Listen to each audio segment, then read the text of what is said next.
On Real Estate Radio Los Angeles, I want to offer you trusted advice and pull back the curtain on some things that you may not know about, but are very important to you. A great deal of mystery surrounds title insurance. So today, our guest, Jim Wood from Progressive Title, is going to shed some light on that mystery. Jim has worked in the title industry for over 3 decades.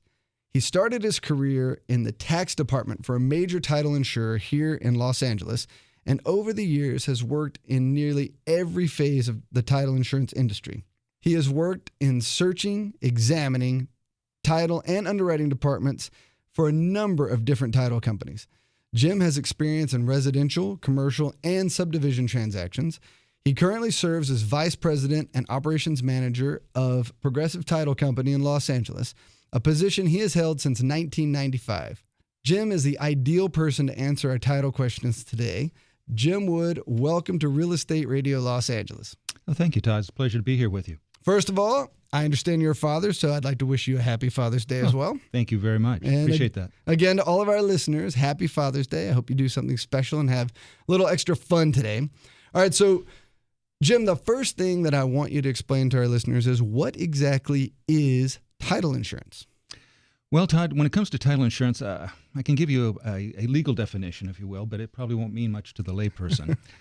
Title insurance is assurance of indemnification for loss occasioned by defects in the title to real property or to an interest therein which is insured, which is a real nice definition but doesn't mean very much to people. Right. So what does that mean in layman's terms? Well, basically what it is it's insurance that's either going to be protecting the buyer or the lender in a transaction against any loss arising from disputes over ownership of a piece of property. All right. So what would be a good example of where that would come into play? Like, why do we need it?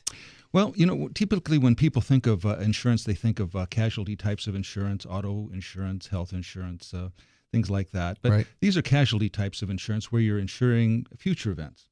You're taking on risk assumption. Title insurance is a little bit different in that we're not insuring the future so much as we're insuring the past. What we're saying is that we've done a diligent search of all the public records in regards to this particular piece of property. Anything that could cause a potential problem to a new buyer or to a new lender, whether it might be defects caused by forgery or error or just gaps in the public record, things of that nature, we try to eliminate all of those risks before the escrow closes so that the new buyer and the new lender can have peace of mind that they really do have not only ownership, but in the case of a lender, a good lien on the property. All right, so an example may be, let's say you buy a house and then suddenly somebody shows up and says, that's not your house, this is my house, here's my grant deed, it's deeded to me. Yes, actually we had a transaction like that not too terribly long ago. We had an individual, it was actually a vacant lot that was being purchased. Individual purchased it, everything appeared to be regular. They went out with their contractor, they were going to build on this particular piece of property. And as they did, someone did walk up to them, just like you mentioned, and said, what are you doing here? And he explained, well, I'm the new owner of the property. I'm going to build on it. And this person said, well, no, I think I'm the owner of the property. Oh, my gosh. And we did find out that this particular deed was a forgery. And because of that, our company did have to pay out a claim. It was about $130,000, but we wanted to make sure that things were taken care of.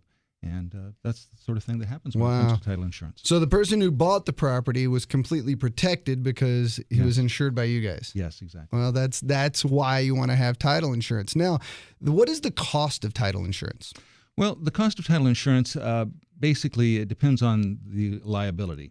When it comes to whether we insure the owner or the lender, there's different types of policies. So it depends not only on the liabilities we're assuming, but also the type of insurance that we're issuing. Typically, when it comes to owners, they're going to be costing a little bit more because the liability is a little bit greater to a title company, especially if you're doing both owners with a new loan at the same time. On that second policy, because we've been searching the same property, we're going to give you a big discount on the second policy. But when it comes to premiums themselves, there's a nice resource that people have. They can go to a website that's called Title Wizard. It's put on by our trade association here in California, the California Land Title Association. And they can go to this website and they can actually put in whether I'm a buyer, seller, whether I'm going to be making a loan. They can put that information in there and they can actually see a variety of costs of what different companies here in California would charge for that particular type of policy. That's excellent. What is the website address? Do you know it? Yes, TitleWizard.com. TitleWizard.com. Now, Jim, I have another question for you. And I get this question all the time from whether I have a buyer or a seller, and each side wants to know, why am I buying title insurance? Because there is title insurance for the buyer in some cases, which I'll have you explain, and then there is title insurance always for the seller. So what's the difference between the two? Yeah, well, typically in a real estate transaction, we're going to be issuing two types of policies. We're going to be issuing an owner's policy. That's going to be protecting the new buyer. And we will also be issuing a loan policy if there's a new loan that's going to be obtained on the property. Now, of course, in real estate transactions, everything is negotiable. But typically how it works here in Southern California is that the seller will pay for the policy that is for the benefit of the buyer. The buyer, in turn, will pay for the policy that is for the benefit of the lender. Right. And so that's where the cost comes. Now, in regards to why they need it, well, title insurance is not mandatory, but when you think about, purchasing a home, really it's a huge financial and emotional cost for the buyer. And so they want to make sure that they really own that property, lock, stock, and barrel, that there's nobody or no entity that's going to come up and try to and somehow assert some sort of interest in that property or try to take that property away from the buyer. Now, Jim from Progressive Title, let me ask you another question. Is a bank going to give you a loan if you don't get title insurance? Typically not, because, again, lenders are very careful when they make these types of real estate loans. They want to make sure that their loan is properly secured by deed of trust. Just like they won't sell a house if you don't get fire insurance. Exactly. Yeah, you've got to have title insurance. All right, Jim from Progressive Title, I have another question for you. I know there are two different types of title insurance. There's ALTA and CLTA. Can you explain to us what the difference is? Yeah, both of those are trade associations. The ALTA is our National Association, American Land Title Association. CLTA is our local association here in California, California Land Title Association, and these are trade associations where title companies get together. We're able to discuss things of common interest, different issues and problems that we have to deal with, and they also formulate different policies. Both the ALTA and the CLTA have certain policies that they put forward that kind of standardize title insurance across the country. All right, Jim, here's another one. What about if I'm buying a home all cash? What title insurance policies do I need then? Typically, you're going to need just an owner's policy, but really it comes to the fore. You're going to need that policy because if you're paying all cash, you don't have a lender involved, so you're going to have to put out a lot of money. We have communities here in Southern California where $1 million, for example, will just get you a fixer-upper. So if you're putting out $1 million, you want to make sure that investment is protected. You want to make sure that the person that's selling you that property really owns it. And you want to make sure there's no defects in the title that's going to come back and haunt you later on. So that's really what title insurance is all about, to eliminate that risk so that you can have peace of mind that you really do own that property. So in that case, you would just need the seller to buy the policy. You wouldn't need the lender's policy because there's no lender involved, right? Exactly, just the owner's policy. All right.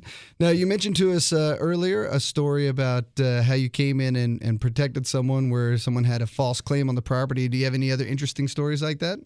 Well, we have a couple I could tell you about. One of the things that we always worry about the most is forgeries. Forgeries can result in a total loss of title because if you have a forged deed, that deed is completely void, has no effect whatsoever. So that's the main thing that we have to worry about.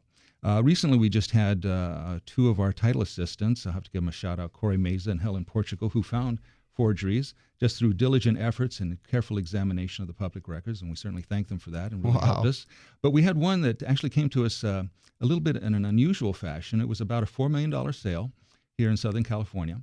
The seller was an elderly lady, and we got an escrow that opened the order with us to ensure a transaction where she was selling to a purchaser. Well, one of our salespeople happened to be talking to a real estate agent about it, and somehow the conversation came around to this property, and he mentioned that we were insuring it. And that real estate agent made the comment, well, I know that property.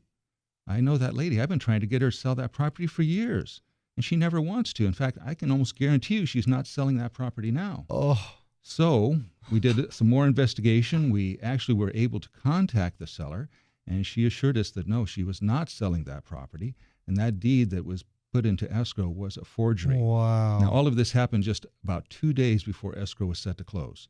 So it came about through a little bit of an unusual manner to us, but it really helped. Wow, that is incredible. Well, I think as you're listening, you can see why it is important to have title insurance when you sell or buy a home.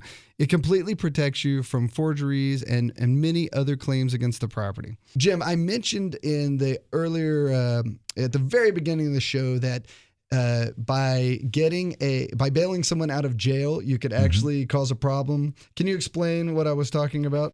Yeah, basically, if you're trying to get a bail bond, many times they will secure that bail bond with a deed of trust. And sometimes individuals are not aware of that there is actually a deed of trust that's recorded on the property. Well, then you go around to sell the property, and all of a sudden on the title report, this deed of trust shows up that you had no knowledge of. So, yes, it can be a problem at times. And I've heard situations where years have passed and no one bothered to double check on that. That's the other problem. Yes, sometimes the deed of trust is never reconveyed, what we called it, or taken off the public record. And this could be, like you say, 10, 15 years after the fact. The matter's been resolved, but the deed of trust is still on the property. Right. So you run into a bunch of issues with that. So if that should happen, if God forbid you need to bail someone out of jail and you have to put your house on the line for it, once it's all settled, what do they need to do? Just be aware that the deed of trust needs to be reconveyed. The document you're looking for is full reconveyance, and that needs to be recorded.